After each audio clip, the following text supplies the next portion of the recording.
Impact's makeshift defense faces a daunting Atlanta United attack. United's offense, with 17 goals in 7 matches, only got scarier with Ezequiel Barco back after missing 5 games with an injury.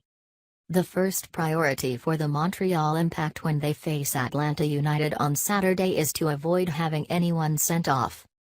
The Impact, 2-5, have seen 2 players ejected in their last 3 games, all losses. 8 of the 12 goals they conceded in that span came when playing a man down. The latest was defender Victor Cabrera, who was sent packing 40 minutes into a 5-3 home defeat to Los Angeles FC last Saturday that the Impact led 3-1 at the intermission.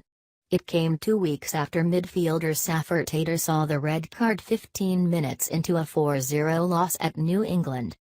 Try to play with 11 guys for 90 minutes would be a good one, goalkeeper Evan Bush said of the Impact's goals for their visit to Mercedes-Benz Stadium on Saturday, 1 p.m., TVA Sports, TSN 690 Radio, where Atlanta, 511, draws the league's largest crowds at nearly 50,000 per game.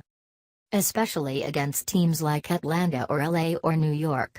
You have to be ready to deal with good players and, when you have 11 guys on the field, it makes it much easier. Atlanta has a formidable attack, with 17 goals in 7 matches, that only got scarier with 19-year-old Argentine Ezequiel Barco back in the lineup after missing the first 5 games with a quadriceps injury. Barco was bought from the Independiente club in January for an MLS record $15 million. Barco, Joseph Martinez, Miguel Almiron and other Atlanta marksmen will be facing a makeshift Montreal central defense that will be missing Cabrera to an automatic 1-game suspension and Rod Fanny, Zakaria Diallo and Kyle Fisher to injuries. Coach Remy Gard will need to be creative with his lineup and formation after playing with a 5-man backline, including 3 in the middle, in recent games. At least newcomer Rudy Camacho and Jacare Tilla appear fit to play. Bush draws inspiration from their main rival Toronto FC, who took the CONCACAF Champions League final to a shootout in Mexico on Wednesday despite major injuries on defense. I watched Toronto play probably the most important game in their history with midfielder Michael, Bradley and Gregory Van der Wiel at centre-back, so there's really no excuses for whoever we put in whatever position, said Bush. It's the mentality. Toronto showed they had that mentality and they performed well. There's no reason to think we can't do the same going to Atlanta.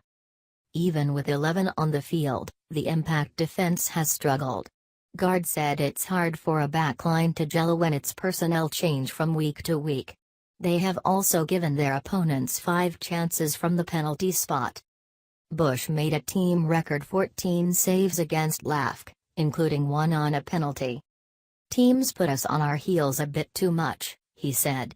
We need to be better keeping the ball and forcing teams back into their own end.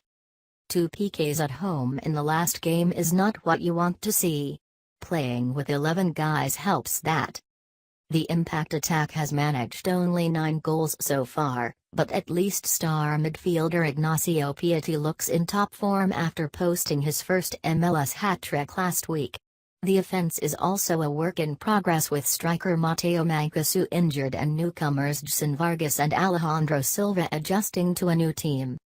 The stage looks set for a lopsided Atlanta win, but Bush sees it as a chance for Montreal to seize the moment.